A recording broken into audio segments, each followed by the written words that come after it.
Agora, gente, de nada adianta eu definir uma meta bem, eu desdobrá-la bem, se eu não planejar e não executar o que planejei. Nada vai mover o ponteiro, né? Os resultados não vão aparecer. Aí tem uma questão que eu queria explorar um pouco com vocês, que é esse bloquinho que eu pus aqui na esquerda, que é a análise. A qualidade da definição das metas depende intrinsecamente da qualidade da análise. Meta, gente, não é arte. Vendas pode ser arte, pode ser processo, pode ser rotina, mas metas é ciência, é análise.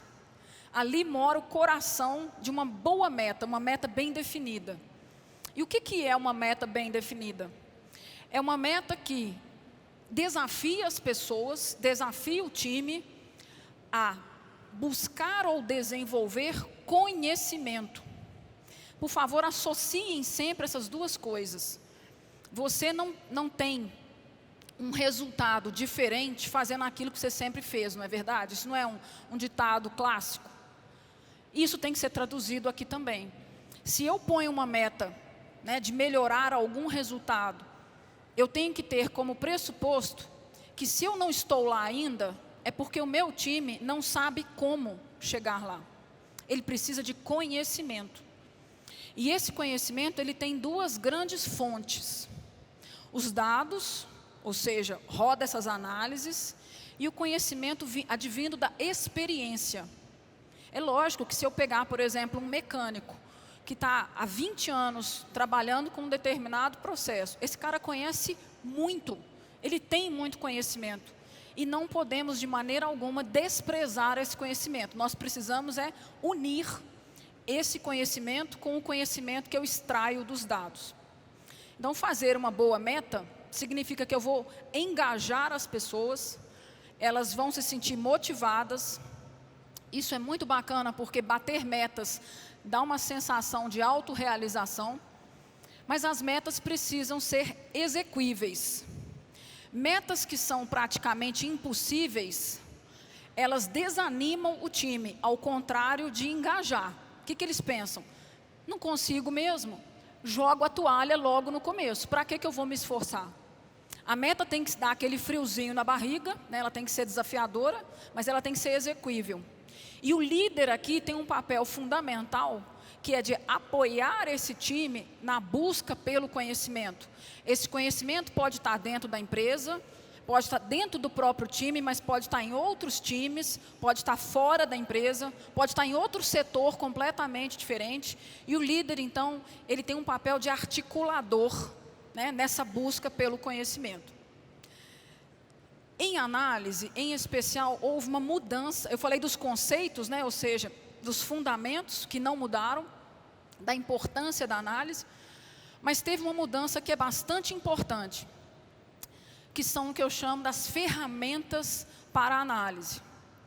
Quando eu comecei na consultoria, né, há mais de 20 anos atrás, eu acho que eu teria até vergonha de mostrar para alguém, hoje em dia, as análises que a gente fazia há 20 anos atrás. Mas era o que dava para fazer com o Excel que a gente tinha.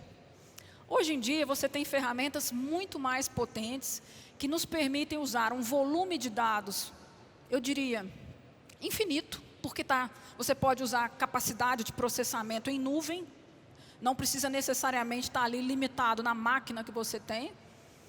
Você tem ferramentas que permitem não só analisar um volume de dados gigantesco, como analisar literalmente centenas de variáveis ao mesmo tempo. Antigamente, o que eu lá, quando comecei, fazia? A gente segmentava a base de dados para poder trabalhar. E nisso a gente perdia uma série de relações entre os fatores que eram contraintuitivos. Vou dar um exemplo bem simplório que vocês vão entender. Se eu fizesse uma análise de um supermercado, por exemplo, e falasse para vocês assim, que se eu faço a promoção do leite, eu vendo mais óleo. Isso é contraintuitivo, não é? Que você fala assim, não, mas se eu fizer uma promoção do leite e eu vendesse o achocolatado, ou eu vendesse o café, talvez eu pudesse imaginar essa hipótese.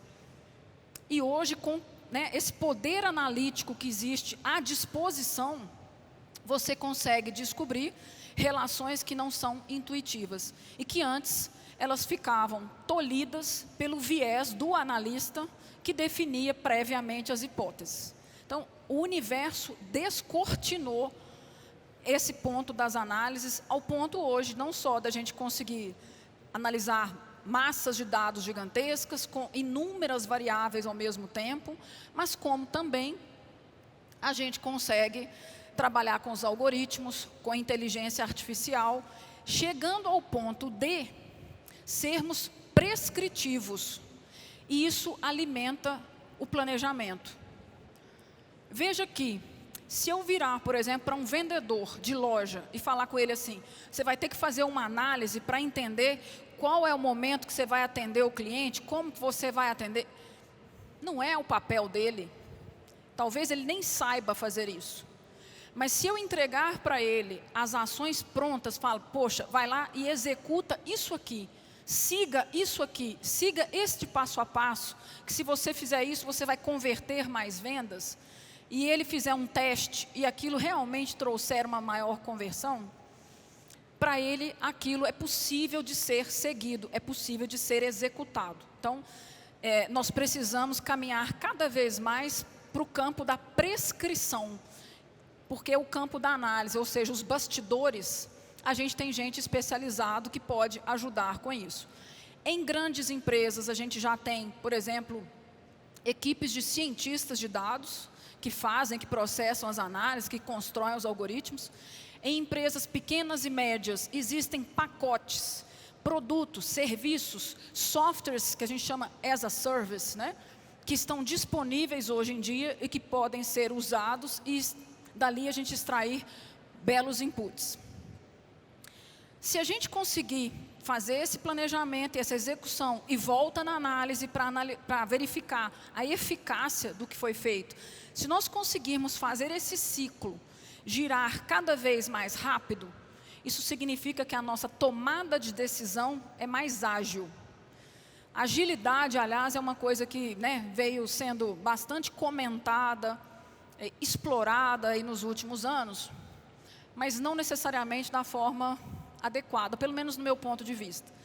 Porque se eu trabalho esse ciclo com agilidade, mas orientado pelas metas, aí eu pego uma estrada que me leva longe. Se eu trabalhar simplesmente focado em fazer várias iniciativas, eu corro o risco de perder muito trabalho. Então, gente, metas bem definidas, metas bem desdobradas, além de produzirem um melhor resultado, facilitam a delegação, que é certamente um dos desafios dos líderes atualmente. Inclusive, a gente sabe que formar um time bom, delegar para esse time não é tão fácil, né? Então, acho que de metas a gente deu uma explorada rápida aqui. Se você estiver gostando do nosso conteúdo aqui da Academia SEO, deixe um like, mande o seu comentário, faça uma visita ao site da plataforma da Academia SEO, www.academiaseo.com.br. Conheça mais profundamente o nosso conteúdo. Tem uma série de entrevistas muito importantes, você pode assistir os temas. Tem a série Liderança e Gestão, onde nós estamos fazendo webinars exclusivos apenas para os membros da Academia SEO. Venha ser membro da Academia SEO então. Um abraço.